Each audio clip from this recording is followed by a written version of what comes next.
नमस्कार, स्वागत है आपका 24 का महासंग्राम में। मैं हूं आपके साथ श्वेता शर्मा और इसमें तमाम सियासी खबरों से चलिए आपको रूबरू कराते हैं। शुरुआत लोकसभा के रण में, यानी प्रधानमंत्री नरेंद्र मोदी की आक्रामक शैली में विपक्ष पर निशाना साध रहे हैं। खासतौर पर राहुल गांधी पर बेहद तीखा प्रहार करते दिखे। गुजरात के आणंद में एक जनसभा को संबोधित करते हुए उन्होंने एक बार फिर करारा तंज कसा। पीएम मोदी ने कहा कि भारत में कांग्रेस मर रही है तो पाकिस्तान रो रहा है। कांग्रेस के लिए पाकिस्तान के आका दुआ कर रहे हैं। उन्होंने कहा, शहजादे को प्रधानमंत्री बनाने के लिए पाकिस्तान उतावला है। पीएम मोदी ने कांग्रेस के साथ पाकिस्तान को भी आड़े हाथों लिया। उन्होंने कहा कि आतंक का एक्सपोर्ट करने वाले पाकिस्तान के हाथ में आज भीख का कटोरा है। कांग्रेस की कमजोर सरकार आतंक के आकाओं को डोजियर देती है, लेकिन मोदी सरकार आतंकियों को घर में घुसकर मारती है। इधर यूपी में कांग्रेस की पारंपरिक माने जाने वाली अमेठी सीट पर कांग्रेस उम्मीदवार को लेकर कयासों का दौर जारी है। हालांकि इस दौरान राहुल गांधी के अमेठी से चुनाव लड़ने की चर्चा सियासी गलियारों में तेज हो गई। बताया जा रहा है कि राहुल गांधी के अमेठी से चुनाव लड़ने पर सहमति बन गई और देर शाम तक उनके नाम का ऐलान भी हो सकता है। अमेठी और रायबरेली को कांग्रेस का गढ़ माना जाता रहा है, तो वहीं राहुल गांधी ने 2004, 2009 और 2014 में लगातार विजय पताका लहराया, लेकिन साल 2019 में वो स्मृति ईरानी से चुनाव हार गए थे। एक बार फिर राहुल के सीट पर किस्मत आजमाने की बात सामने आ रही है, यानी मौजूदा वक्त में वो वायनाड से भी चुनाव लड़ रहे हैं। तो 1981 उपचुनाव जिसमें राजीव गांधी ने जीत दर्ज की थी, एक नजर आपको बता देते हैं। 1984, 89, 91 में राजीव गांधी लगातार यहां से जीतते रहे। सोनिया गांधी अमेठी से लोकसभा पहुंची 1999 में, तो 2004, 9, 14 में राहुल गांधी ने जीत हासिल की। अमेठी सीट पर गांधी परिवार का दबदबा, वर्चस्व लगातार बना रहा है। तो स्मृति के सामने क्या राहुल गांधी एक बार फिर से चुनावी मैदान में होंगे? हालांकि स्मृति ईरानी के सामने एक बार फिर हार का सामना राहुल गांधी कर चुके हैं और अब इस बार सस्पेंस हालांकि बरकरार है और ये कहा जा रहा है कि शाम तक ये जो सस्पेंस बना हुआ है वो खत्म भी हो जाएगा।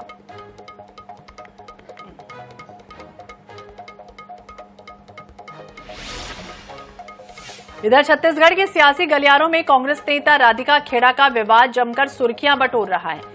खेड़ा ने अपनी ही पार्टी के नेताओं के खिलाफ मोर्चा खोल रखा है। अब प्रियंका गांधी के दौरे से पहले उन्होंने सोशल मीडिया प्लेटफॉर्म एक्स पर पोस्ट किया, जिसमें उन्होंने सीधे तौर पर सुशील आनंद शुक्ला और पूर्व सीएम भूपेश बघेल पर जमकर निशाना साधा। पोस्ट में राधिका में लिखा कि दुशील को लेकर कका का मोह एक लड़की की इज्जत से बढ़कर है, लेकिन लड़की हूं, लड़ रही हूं।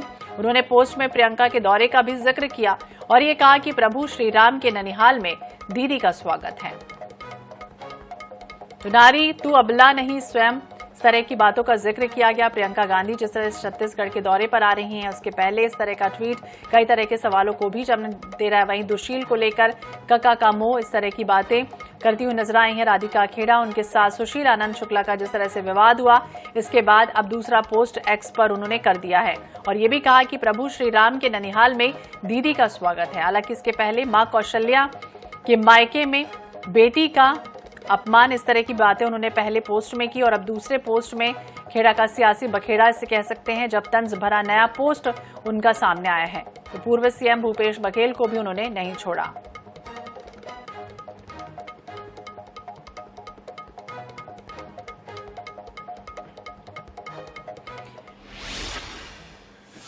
भोपाल से अहम खबर, जहां चुनावी रणनीति तैयार करने में बीजेपी जुटी हुई है। प्रदेश कार्यालय में हुई बीजेपी की अहम बैठक और बीजेपी चुनाव प्रबंधन टोली की बैठक में मंथन हुआ है। प्रदेश अध्यक्ष वीडी शर्मा ने मार्गदर्शन दिया।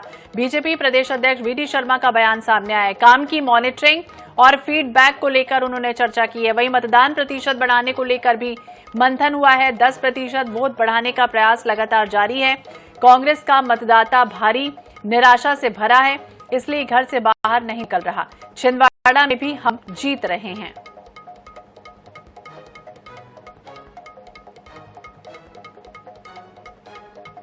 तो बीजेपी चुनाव प्रबंधन टोली की अहम बैठक ही चल रही थी। इसमें कई तरह के दिशा निर्देश दिए गए। प्रदीप तल्रेजा हमारे सहयोगी हमारे साथ जुट गए। प्रदीप, क्या कुछ जानकारी इस बैठक को लेकर, क्या दिशा निर्देश दिए गए? क्योंकि मतदान प्रतिशत को बढ़ाने को लेकर तो कयास था ही, लेकिन इसके अलावा और कौन कौन सी बातों का जिक्र किया है?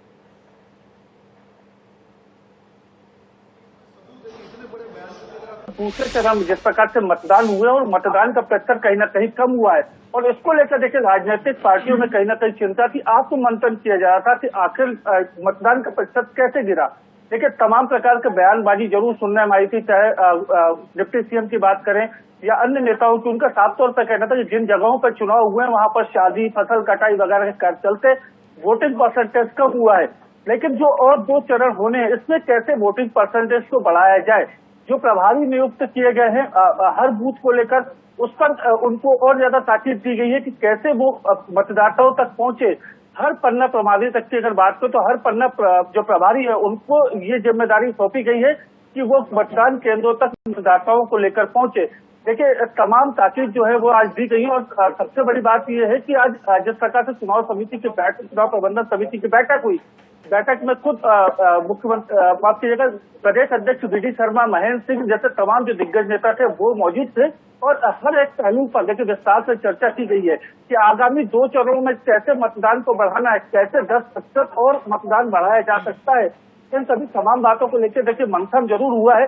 और साथ साथ अगर प्रदेश अध्यक्ष वी डी शर्मा की बात करें, जो उन्होंने जो बयान अपना दिया है उनको साफ तौर पर कहना है कि प्रदेश में जिस प्रकार से परिस्थितियां नहीं है, हालांकि जो कम वोटिंग मतदान प्रतिशत का अगर आरोप की अगर बात की जा रही है तो कहीं ना कहीं कांग्रेस को इस पर निशाना बनाया जा रहा है कि कांग्रेस में जो उम्मीदवार हैं वो ऐसे नहीं थे कि जो बराबर टक्कर दे सके, और यही एक वजह रही है कि कांग्रेस के जो देखिए प्रदीप, हर बार यही होता है कि पार्टी के जो दिग्गज नेता होते हैं वो एक दूसरे पर आरोप प्रत्यारोप लगाते हैं, लेकिन इस बैठक को अगर हम समझना चाहें, क्योंकि इस बैठक में कई दिग्गज नेता भी थे और आज और लगातार जब तक चुनाव मतदान नहीं हो जाता तब तक कि तमाम जो लोग हैं वो दौरा कर रहे हैं, तो ऐसे में कोई खास दिशा निर्देश दिया गया, लोगों को किस तरह से जागरूकता लाई जाए, लोगों को किस तरह से बोला जाए कि आप मतदान करें, क्योंकि अभी हीट वेव चल रही थी और मुहूर्त भी बहुत सारे थे शादियों के, इस वजह से 10% वोट जो है वो महिलाओं का कम हो गया था।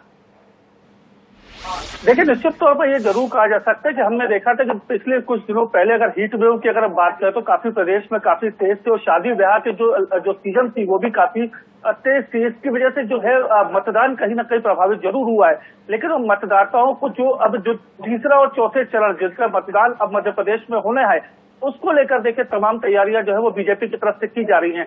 कोशिश ये की जा रही है कि बीजेपी का जो प्रधानमंत्री मोदी का जो राम राम है वो जनता तक पहुंचे, हर घर तक लगातार वो वहां पर पहुंचे और उनसे राम राम करे, और साथ साथ उनको मतदान के लिए प्रेरित करे। देखिए सामाजिक संगठनों की बात हो या अन्य प्रकार के तो तमाम जो चीजें हैं उनके साथ भी कहीं ना कहीं बैठकें हो रही है, और मतदान को कैसे बढ़ाया जाए और कैसे लोगों में जागरूकता लाई, देखिए इसके लिए तमाम प्रयास जो है बीजेपी करती हुई नजर आ रही है।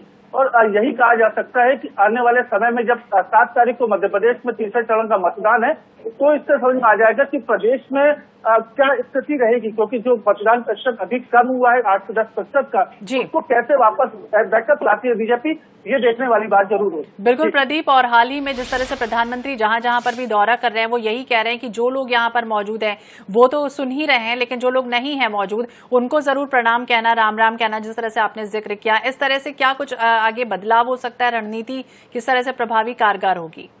देखिए निश्चित तौर पर जो प्रधानमंत्री मोदी ने अपने मंच से भी कई बार इस बात को कहा है कि मैं हर जगह इस पे नहीं पहुंच सकता हूं, लेकिन जनता साफ के माध्यम से कहीं ना कहीं राम राम पहुंचाना, ये भारतीय जनता पार्टी का बड़ा जो संकल्प है वो देखा जा रहा था।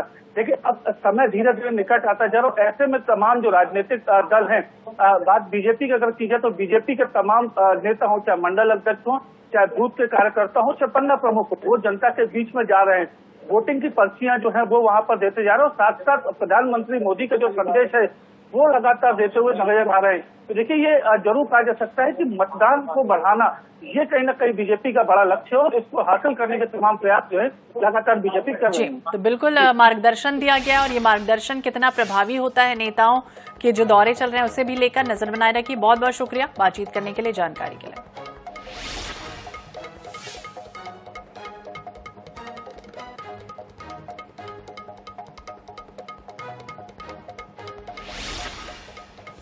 इधर लोकसभा चुनाव को लेकर मध्य प्रदेश में भी सियासी बयानबाजी तेज है। बता दें मध्य प्रदेश में तीसरे चरण में 7 मई को 8 लोकसभा सीटों पर मतदान होना है, और इस बीच राजनीतिक दलों के बीच सियासी तकरार अपने चरम पर है।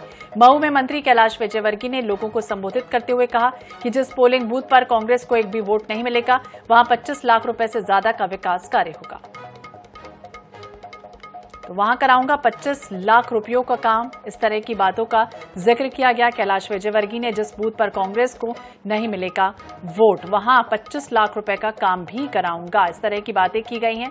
वोट साधने की अपील एक तरह से कर रहे हैं अपने प्रत्याशी के लिए, और कैलाश विजयवर्गीय ने भरे मन से इस तरह का बयान भी दिया है। और वहां कराऊंगा 25 लाख रुपयों का काम, जो कांग्रेस को अगर वोट नहीं देगा।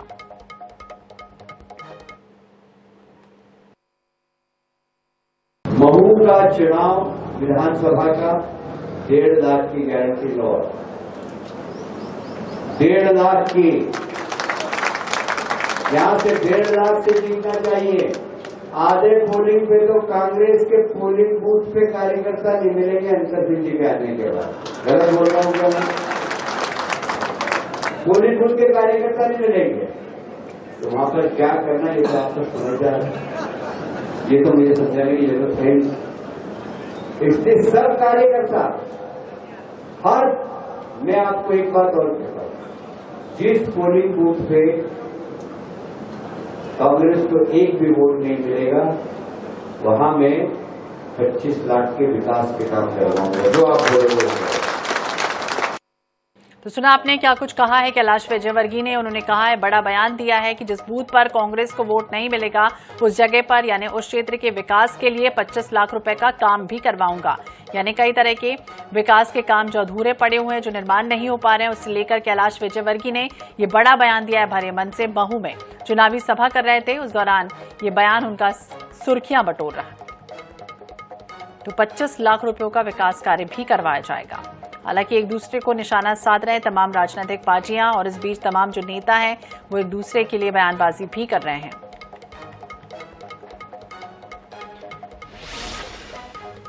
छत्तीसगढ़ में तीसरे चरण के लिए चुनावी प्रचार और तेज हो गया। भाजपा ने दिग्गज नेता भी जमीनी स्तर पर पूरी ताकत के साथ प्रचार में हैं। तो बीजेपी के वरिष्ठ विधायक राजेश मूणत ने रायपुर पश्चिम क्षेत्र में ऑटो चलाकर प्रचार प्रसार किया। इस दौरान उन्होंने लोगों से चाय पर चर्चा की। INS 24/7 से खास बातचीत के दौरान राजेश मूणत ने कहा कि देश की जनता पीएम मोदी के साथ है, कांग्रेस तो कहीं टक्कर दे ही नहीं रही। इसके अलावा उन्होंने ये भी कहा कि कांग्रेस प्रत्याशी विकास उपाध्याय भी कांग्रेस की गुटबाजी के शिकार हो गए हैं।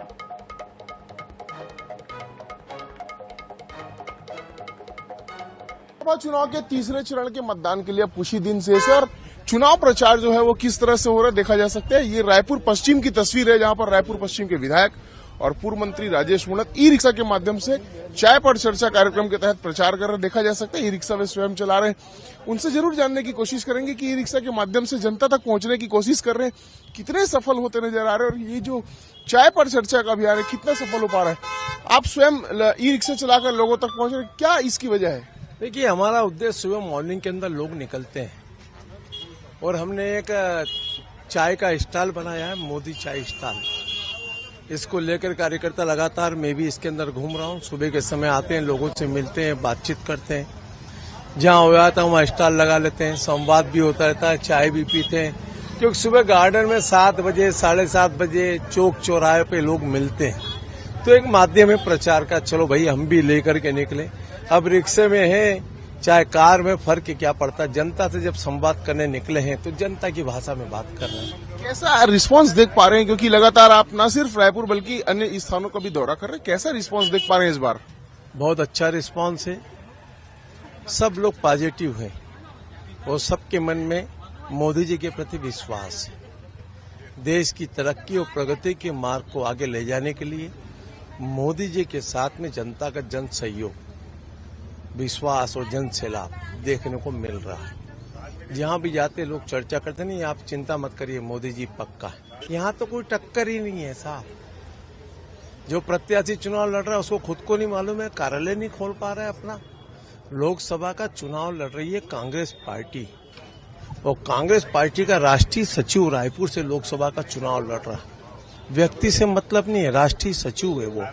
और राष्ट्रीय सचिव अगर अपना लोकसभा का कार्यालय नहीं खोल सकता है, जो कांग्रेस भवन से संचालित करता है, तो उसकी क्या स्थिति होगी ये आपको सबको पता है। अरे इनमें तो चरित्र की कमी है, पैसे की बात कहाँ करते हो। कांग्रेस की प्रवक्ता आती है बेचारी दिल्ली से आगे कांग्रेस भवन में बैठती है, और यहाँ का प्रवक्ता उससे इस प्रकार से बदतमीजी से बात करता है कि वो बहन रोक करके पूरे देश के नेताओं को बता रही है लेकिन जिस प्रकार से कांग्रेस पार्टी ने छत्तीसगढ़ को लूटने का काम किया, बर्बाद करने का काम किया, उनका यहाँ कोई स्थान नहीं बचा। आप साहब, कांग्रेस का कोई स्थान नहीं बचा और भारतीय जनता पार्टी को बेहतर रिस्पांस मिल रहा है, न सिर्फ रायपुर में, बाकी सभी लोकसभा क्षेत्रों में। ये राजेश मूणत कहते हुए नजर आ रहे हैं और चाय पर चर्चा के माध्यम से लोगों के साथ सीधा संवाद भी कर सकते हैं। देखा जा सकता है जिस ई रिक्शा को राजेश मूणत चला रहे हैं उसमें चाय की एक दुकान भी खोली गई है और चाय इसके माध्यम से सब लोगों को दी भी जा रही है और ये बताने की कोशिश की जा रही है कि किस तरह से जो भारतीय जनता पार्टी है वो चाय पर चर्चा कर रही है, लोग मतदाता भी जुट रहे हैं और किस तरह से लोगों को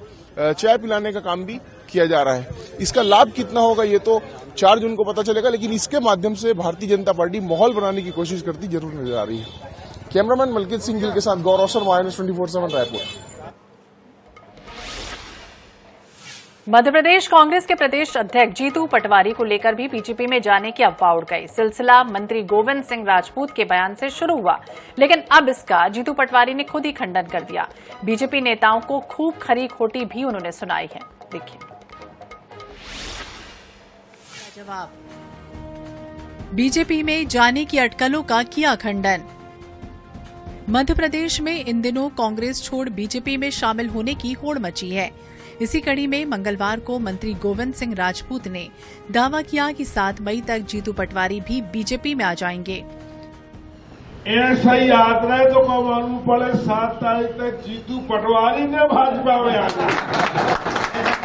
आप तो देख लीजिए जिस प्रकार से आना लगा है कांग्रेस छोड़ के, तो हमें तो लग रहा है कि 7 तारीख तक कांग्रेस के अध्यक्ष जीतू पटवारी भाजपा में आ जाए।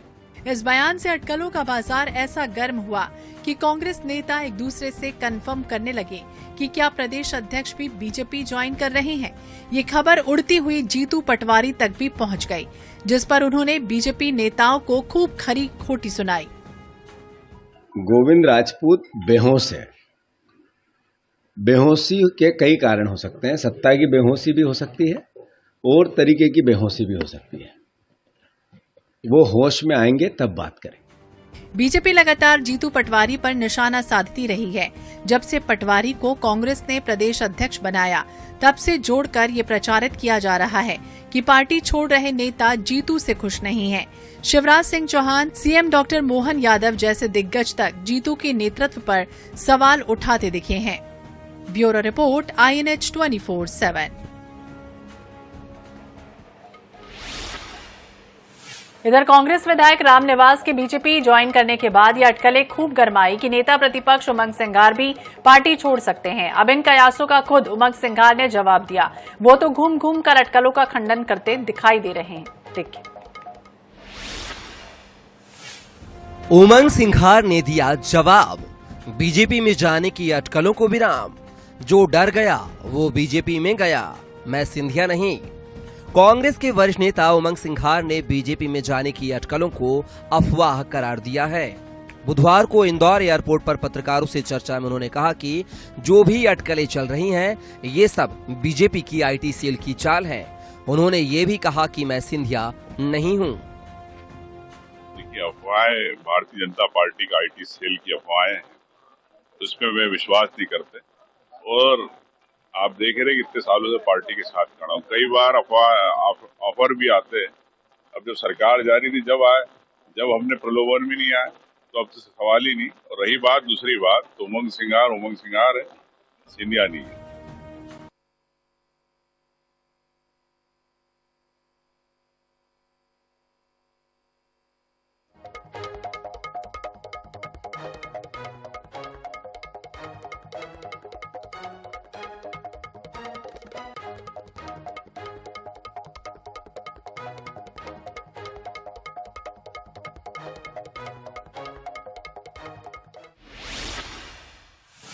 और लोकसभा के रण में प्रधानमंत्री नरेंद्र मोदी आक्रामक शैली में विपक्ष पर निशाना साधते रहे। खासतौर पर राहुल गांधी पर बेहद तीखा प्रहार किया। गुजरात के आणंद में एक जनसभा को संबोधित करते हुए उन्होंने एक बार फिर करारा तंज कसा। पीएम मोदी ने कहा कि भारत में कांग्रेस मर रही है तो पाकिस्तान रो रहा है। कांग्रेस के लिए पाकिस्तान के आका दुआ कर रहे हैं। ये भी कहा कि शहजादे को प्रधानमंत्री बनाने के लिए पाकिस्तान उतावला है। पीएम मोदी ने कांग्रेस के साथ पाकिस्तान को आड़े हाथों लिया। ये भी कहा कि आतंक का एक्सपोर्ट करने वाले पाकिस्तान के हाथ में आज भीख का खटोरा है। कांग्रेस की कमजोर सरकार आतंक के आकाओं को डोजियर देती है, लेकिन मोदी सरकार आतंकियों को घर में घुस कर मारती है।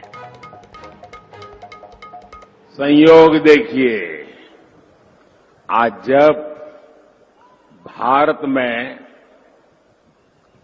कांग्रेस कमजोर हो रही है, यानी सूक्ष्मदर्शक यंत्र लेकर के भी कांग्रेस को ढूंढना मुश्किल हो रहा है। लेकिन मजा ये है कि यहां कांग्रेस मर रही है और वहां पाकिस्तान रो रहा है।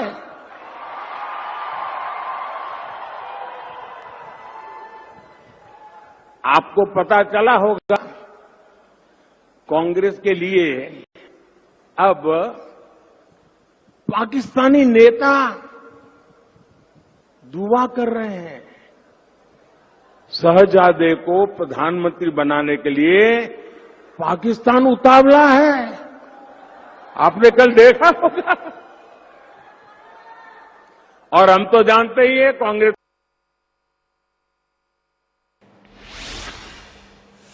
इधर उज्जैन दौरे के दौरान सीएम डॉक्टर मोहन यादव ने आज सुबह शिप्रा नदी में आस्था की डुबकी लगाई। इस दौरान उन्होंने मां शिप्रा का पूजन अर्चन कर चुनरी अर्पित की। सीएम ने कहा कि उज्जैन की पहचान मां शिप्रा से है। हमारी परंपरा है स्नान के बाद तीर्थ की महत्वता बढ़ाई जाए, लेकिन बड़ा दुख होता है कि कुछ लोग मां शिप्रा पर प्रश्न करते हैं। सीएम ने उन लोगों पर निशाना साधा जो लोग चुनावी राजनीति के लिए शिप्रा नदी के प्रदूषण का मुद्दा उठाकर सवाल कर रहे हैं।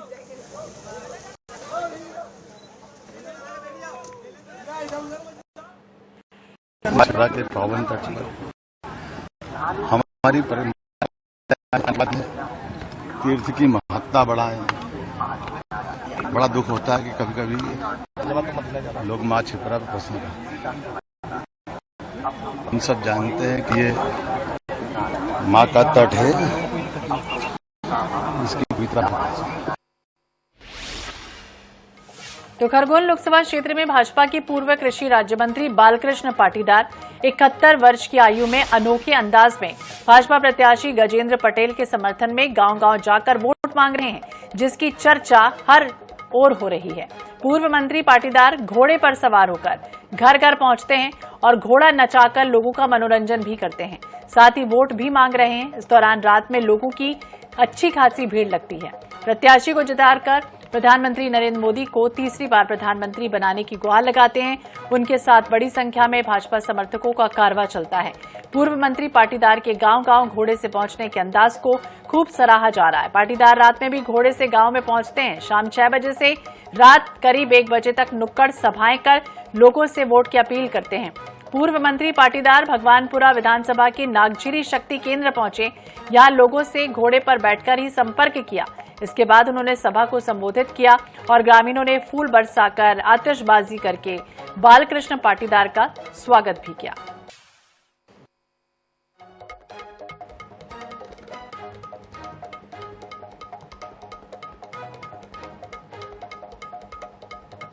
तो अनोखा अंदाज अलग अलग नेताओं का इसी तरह से सामने आ रहा है। कोई अलग ढंग से प्रचार प्रसार की कमान संभाले हुए है, तो यहाँ पूर्व कृषि राज्य मंत्री है बालकृष्ण पाटीदार, जिन्होंने अनोखा अंदाज अपनाया है।